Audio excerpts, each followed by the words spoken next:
Hey guys, my name is Jordan Harrison. Welcome back to YouTube. And yesterday, I saw the Suicide Squad movie, directed by James Gunn. Super incredible. I have to say it was better than the first one, which came out in 2016 with, Will Smith playing Deadshot. You had Margot Robbie playing Harley Quinn, who is in this movie. So pretty much, this just kicked the first ones behind because they had better interactions with the characters, better costumes, better action sequences. I mean, in the first one, their costumes were like pretty dark, pretty boring, pretty bland. This felt like an actual comic book, having different colors on each character's costume scheme, and it really felt like you were living in a DC comic book. It's just like you're in the 1989 Batman, where you see Jack Nicholson's Joker in his bright and dark purple colors, and you would see Michael Keaton's Batman in the dark black bat suit with, the yellow and black emblem, which is classic. And for this movie, you have many different characters in their costumes that pretty much look like, their original, outfits in the comics throughout over time. It may not look like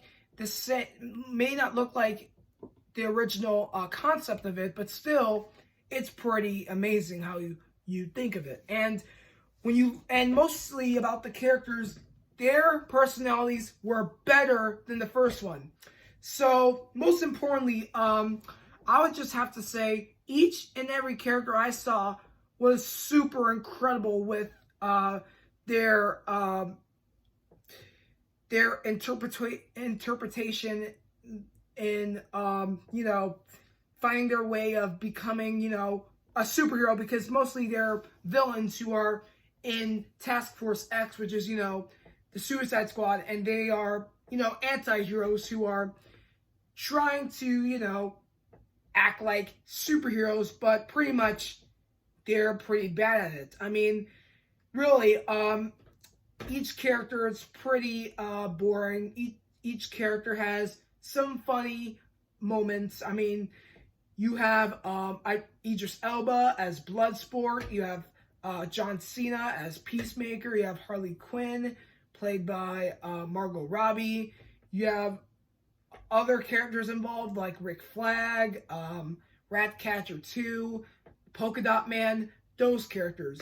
I mean, in the beginning of the movie, many of the Suicide Squad members were pretty much killed, and I don't want to say who was killed in the whole movie, but mostly throughout this whole film, it was a huge bloodbath full of many characters' body parts laying on the ground, and you're just like, this is a really dark superhero film. And you would imagine it just like Deadpool, where there's a lot of cursing, a lot of blood, violence, and a lot of gore. It's just a huge bloodbath. I mean, those movies that have a lot of violence and gore, I just call it bloodbath movies, because we have movies like the Deadpool movies, you have Mortal Kombat, well, the 2021 version, and this movie, The Suicide Squad. This was a huge bloodbath. I mean, you got to see like King Shark eat like a lot of people. I mean, it was pretty dark, but it was actually funny because we kept seeing like rip people's heads off, ripping each body part limb from limb, and really, it was like, Jaws just came out into the real world as this, human shark who just really wants to eat people alive instead of just living in the sea and, just swimming around and just getting its prey. He just like gets out of the water and he's like, well, time to feast on other people instead of the water. I mean, really, watching King Shark throughout the movie was pretty funny when you think about watching, the Jaws films. But yeah, there were some boring characters involved, but I wouldn't really get into that. I'm just focusing on how each character was so big, so broad than the first one, because you would expect more for the first one with their characters having a big spotlight involved. This one was a bigger spotlight for each character.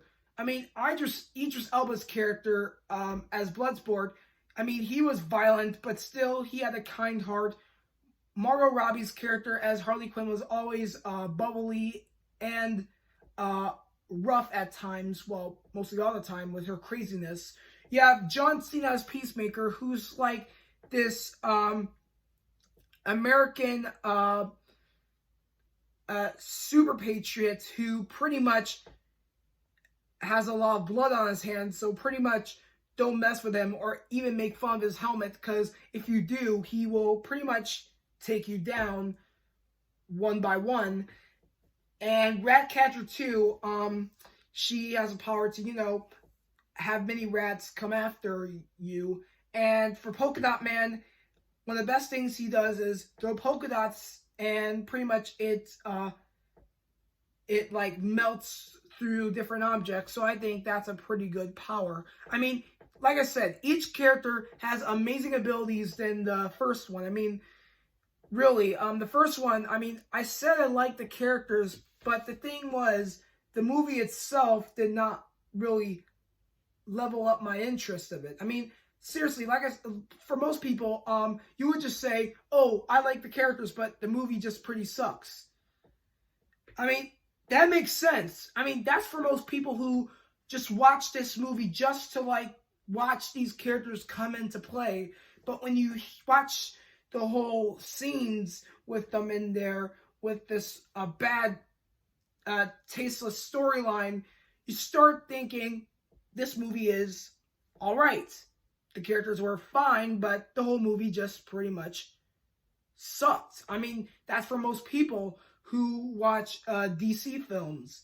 For this movie, you like the characters, the action, the comedy, and pretty much the whole craziness of this whole film, directed by James Gunn, when he is mostly directs most of the Guardians of the Galaxy films that are pretty good for, you know, the MCU. For this movie, I believe DC is trying to bring back their love and compassion of, you know, storytelling from the comics, and most importantly, entertain all the children and the adults who are big DC lovers. I mean, we have a lot of people who are mostly Marvel fans, but now we're trying to figure out if DC was going to hold up its popularity.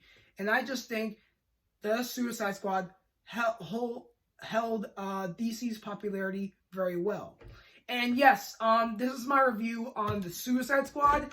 This is available on HBO Max for 31 days, and also it's in theaters. So if you feel comfortable with, you know, being in a movie theater, go watch it. But if you are not comfortable with it during COVID-19, I would recommend watching it on HBO Max. I mean, I don't have it, but if you want to be safe, then go stream it on that platform. And thank you guys for watching my video. As always, please give me a thumbs up, subscribe to my channel, go on the notification bar for not miss a video I post, and watch the Suicide Squad in theaters or on HBO Max. Thank you guys for watching my video. Take care, and I'll see you guys next time.